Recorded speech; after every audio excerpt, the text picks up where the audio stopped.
सिंह कुशवाहा जी, हमारे इस क्षेत्र के पूर्व विधायक भाई जज्जी जी और हमारे पूर्व जिला अध्यक्ष भाई उमेश रघुवंशी जी और हमारे समिति के अध्यक्ष भाई राजेंद्र कुशवाहा जी और मेरे साथी ग्वालियर से चल के आए पूर्व जनपद के अध्यक्ष भाई फूल सिंह कुशवाहा जी,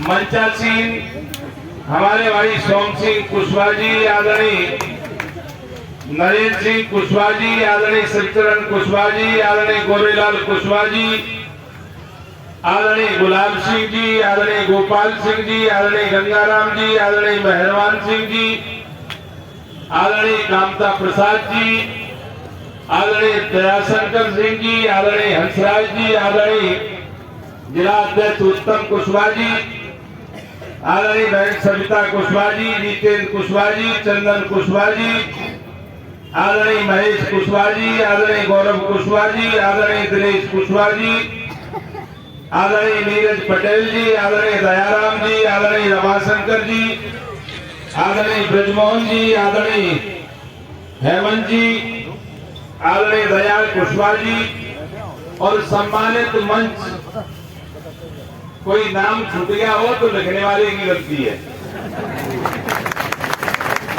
और इस कार्यक्रम में उपस्थित हमारे जिला अशोकनगर, ईसागढ़ और अन्य स्थानों से आए सभी मेरे कुशवाहा समाज के मेरे बुजुर्गवार एवं साथी माताएं बहनों को भी मैं हाथ जोड़कर प्रणाम करता हूं, नमस्कार करता हूं।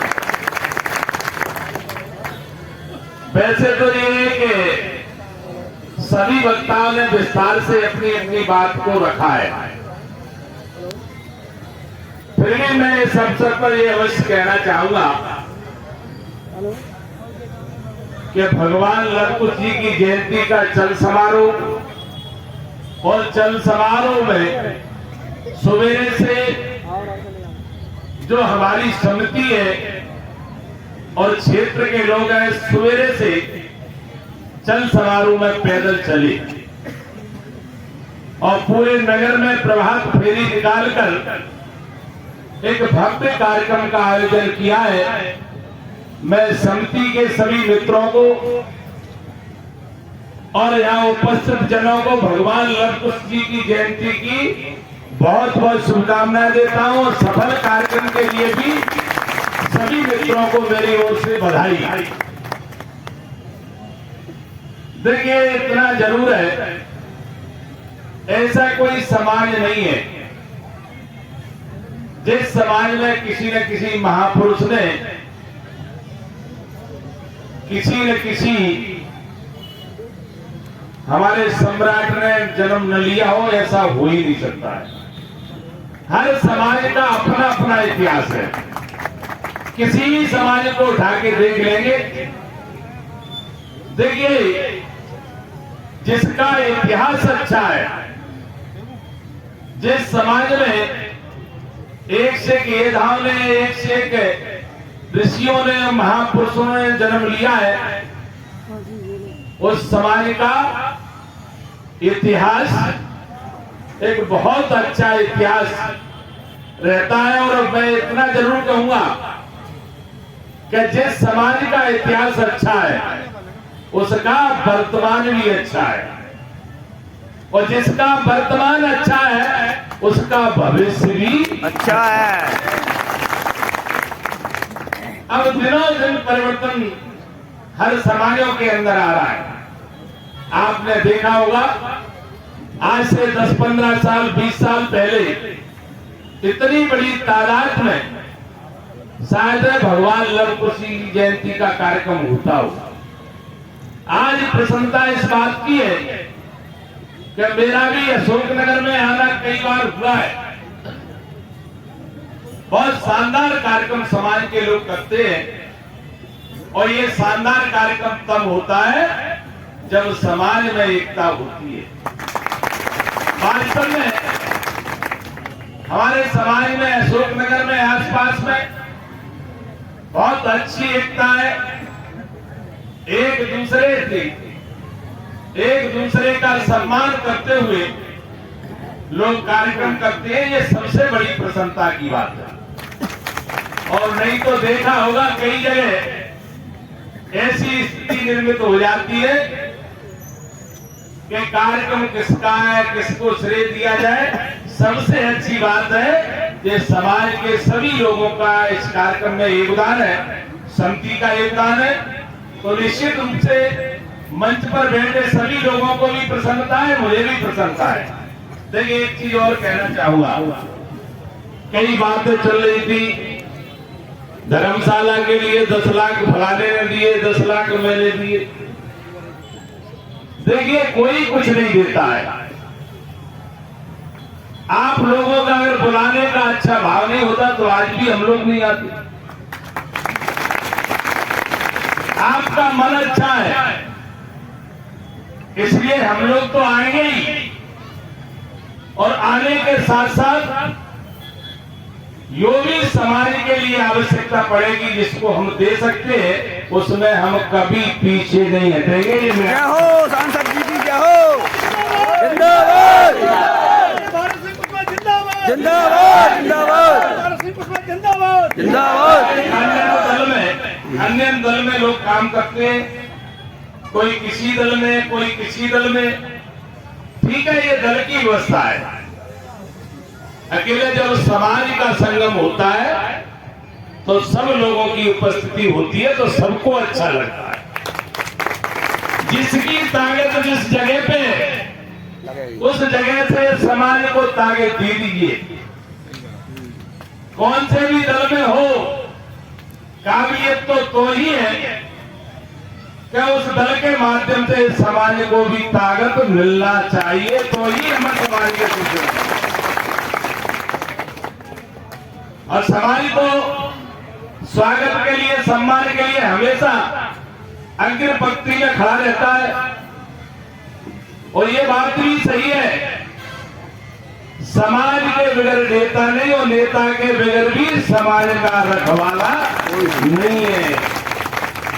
कोई भी हो, समाज में एक ताकत होती है और उस ताकत को कोई भी नेता कमजोर नहीं होने देता है, क्योंकि समाज कमजोर होगा तो नेता अपने आप कमजोर हो जाएगा।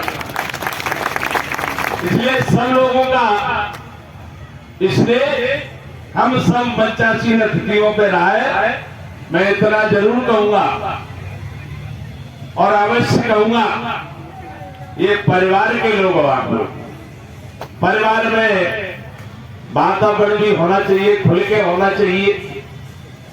मैं एक बात और अवश्य कहूंगा कि कार्यक्रम के साथ साथ शिक्षा पे हमें और विशेष रूप से ध्यान देने की जरूरत है। हम सिर्फ कहते ही कहते हैं, वैसे काफी बदलाव आ रहा है धीरे धीरे। हम कहते हैं कि शिक्षा वो शेरनी का दूध है, जो पिएगा वो दहाड़ेगा। तो दहाड़ हमें सुनाई नहीं पड़ रही है। देखिए हमारा समाज कैसा समाज है। भगवान लवकुश जी के साथ साथ महात्मा ज्योतिराव, माता सावित्रीबाई फुले ने इस समाज में जन्म लिया। और जो शोषित, पिछड़े और दलित ऐसे लोगों को शिक्षा में, जो शिक्षा ग्रहण करने में कठिनाइयां आती थी, वो रास्ता सुगम अगर किसी ने तैयार किया तो महात्मा ज्योतिराव फुले और माता सावित्रीबाई फुले ने तैयार किया। देखिए शिक्षा वो पंख है, समाज वो ताकत, हौसला हमारे अंदर है। अगर हम शिक्षित हैं तो कितनी भी ऊंची उड़ान, कितनी भी लंबी उड़ान उड़ सकते हैं, ये हम सबको ही करना है।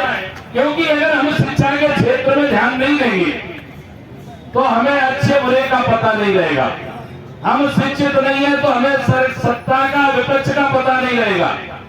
हम सत्ता का, जनप्रतिनिधि का कैसे उपयोग कर सकते हैं। अगर हम शिक्षित हैं तो आराम से हमारी समझ में आएगा कि हम फलाने जनप्रतिनिधि से समाज के लिए बच्चों के लिए क्या करा सकते हैं हम अच्छी तरह से समझ सकेंगे। और जब हम शिक्षित नहीं होंगे तो हमारी समझ में भी नहीं आएगा कि अच्छे दिन कब निकले और बुरे दिन कब शुरू हो गए। इसलिए शिक्षा बहुत जरूरी है। और विशेष रूप से मैं ये कहना चाहूंगा, देखिए इस बात को दिमाग से निकाल दीजिए, मांगने से ज्यादा कुछ नहीं मिलता है। मांगने से ही काम चल जाए तो लोग मेहनत क्यों करेंगे। अगर आपको, आपके बच्चों को, बहन बेटियों को, सबको जिस क्षेत्र में सम्मान कोई दिला सकता है तो ईमानदारी से किया हुआ परिश्रम ही आपको सम्मान दिला सकता है, वैसे सम्मान नहीं मिलेगा। क्योंकि उस क्षेत्र में आपका योगदान होना चाहिए, उस क्षेत्र में आपको संघर्ष करने की क्षमता होना चाहिए। राजनीतिक क्षेत्र में मैं आपको यह भी कहना चाहूंगा कि अच्छे समाज की पहचान दो चीजों से होती है। यदि जिस समाज में प्रशासनिक क्षेत्र में और शासन में उस समाज के अधिकार, उस समाज के लोग नेतृत्व करने वाले हैं, वो समाज की पहचान एक अच्छे मंच पर और एक अच्छे स्थान पर लोग उस बात का जिक्र करते हैं कि फलाने समाज के लोग प्रशासनिक भी अधिकारी है और शासन में नेतृत्व करने वाले भी लोग हैं, उन्हीं समाज की प्रशंसा होती है। और जिस समाज का सामाजिक क्षेत्र में कोई उपस्थिति, प्रशासनिक क्षेत्र में कोई उपस्थिति नहीं है, राजनीतिक क्षेत्र में कोई उपस्थिति नहीं है, उस समाज को बहुत कमजोर समाज आका जाता है। इसलिए मेरा आप सबसे जो प्रार्थना है, निवेदन है कि देखिए बच्चों को खूब पढ़ाइए और अच्छे और आगे बढ़ाइए। सरकार के माध्यम से जितनी योजना है उनका लाभ तो ही ले पाएंगे तो आप शिक्षित होंगे, नहीं तो नए कागज एक पटवारी के पास फिरते रहोगे, वो भी काम नहीं हो पाएगा। इसलिए हमें शिक्षा बहुत जरूरी है, जिससे हम ये समझ सके कि फलानी योजना है, फलाना काम है, हम कैसे करें। ये हमारे आचार और व्यवहार में अगर हम शिक्षित हैं तो अपने आप आता है, और अगर हम शिक्षित नहीं है तो बहुत सी चीजों से वंचित हो जाते हैं। मेरी आप सबसे प्रार्थना है, गुजारिश भी है। कई बार लोग कहते हैं हमारा समाज परेशान है। अरे भाई क्यों परेशान है? तुम लोग इतनी बड़ी संख्या में हो, कोई भी समाज में परेशानी आती है, कोई भी समाज में परेशानी आती है, 10 लोग 20 लोग इकट्ठे होंगे, चाहे थाने का काम हो, कचहरी का काम हो, आप जाइए, उसका साथ दीजिए, उसका हौसला बढ़ाइए कि हम तुम्हारे साथ हैं। अगर इसमें भी कोई प्रशासन है, कोई अधिकारी जानबूझ के किसी के प्रेशर में आता है, मैं एक नहीं कई उदाहरण दे सकता हूँ। हमारी सरकार है, मध्य प्रदेश में भी है, केंद्र में भी है, देश में प्रधानमंत्री नरेंद्र मोदी है, प्रदेश में मुख्यमंत्री डॉक्टर मोहन यादव जी है। आप अपने आप को पहचानिए। मैं फिर कह रहा हूँ, हमारी ताकत में कोई कमी नहीं है, हमारी ताकत दिनों दिन बढ़ रही है। अगर इसकी आप समीक्षा करेंगे तो निश्चित रूप से मन प्रसन्न हो जाएगा। आज हमारी अगर ताकत नहीं बढ़ी होती, समाज एक नहीं होता, समाज जागरूक नहीं होता, तो आज न तो एमएलए बनते न एमपी बनते। ये समाज की देन है।